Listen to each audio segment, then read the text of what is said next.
En fait, c'est une anecdote très drôle, mais j'étais avec deux amis, Patty et Zina. Jamais personne ne nous a cru et finalement, bon, c'est drôle. Maintenant, avec le temps, on nous rend justice. Donc, je suis absolument ravie de raconter cette histoire. Moi, je suis un BTS force de vente, ça me gave vraiment. Enfin, je suis à 1 mois de BTS force de vente et c'est la grande époque des Fujis.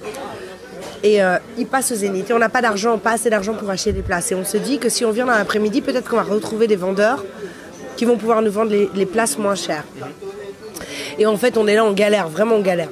On est là devant le Zénith, il est 15h, ça n'a aucun sens, quoi. Tu vois, il n'y a personne. Et d'un seul coup, vrai, Wyclef passe devant nous. Et moi, je maîtrisais l'anglais, je parlais anglais. Je parlais bien anglais. Et il faut effectivement, à force d'écouter du rap Quinry, t'es en mode Quinry, quoi, tu vois. Et Wyclef passe devant nous, le truc complètement, c'est de la science-fiction. Et il cherchait les loges, en fait, parce que Wyclef, il est chez père. Donc, à un moment donné, il lui était sorti, il était parti se balader, il retrouvait plus, en fait, l'entrée des loges du Zénith. Il parle avec nous, il a vu 3 petites meufs, machin, gaulerie. On dit, mais nous, on sait où c'est, machin, non. Donc, on lui indique les loges.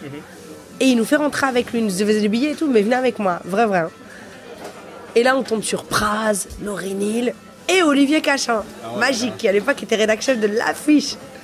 Le truc complètement, mais lunaire. Et on est là, on assiste aux balances, etc. Les balances se terminent. Et là, Wyclef dit, mais faites-moi visiter votre ville, etc. On dit, ok, on t'embarque avec nous. Il prend le métro avec nous, le gars.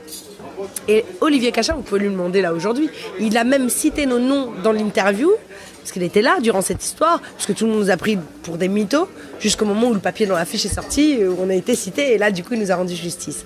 Mais Wyclef est venu avec nous, il a pris le métro, il est arrivé jusqu'à l'Homme Lambersart chez Patty, il a mangé un mafé chez elle, on a refait le monde, on a repris le métro, il y avait des cassos qui étaient dans le métro, tu sais, dans la street, on joue, tu sais, des fois, où on met la pièce la plus proche du mur, je sais pas si tu connais ce jeu, Wyclef, il a pris le truc, on leur disait, hey, c'est Wyclef, ils étaient, ah, mais ouais, bien sûr, c'est Wyclef, ouais, frère. Ils ont joué avec Wyclef 10 minutes avec pièce sans jamais se rendre compte que c'était Wyclef. Ouais. On a repris le métro avec lui, on est retourné au Zénith, on a assisté au concert en mode première loge dans les backstage, enfin sur le côté de la scène, etc. Il nous a invités, et en plus vraiment tout bien, tout honneur, en grand frère, quoi. Une semaine plus tard au Zénith de Paris, il était beaucoup moins disponible évidemment, il nous a envoyé son assistant venir nous chercher à Gare du Nord, on a assisté au concert. Donc là tu te retrouves quand même à 18 ans dans les loges du Zénith de Paris, à la grande époque des Fujis. Et là, je suis rentrée chez moi, j'ai dit à mes parents, j'arrête l'école. Ils ont adoré l'idée, ils ont détesté les Fujis du coup.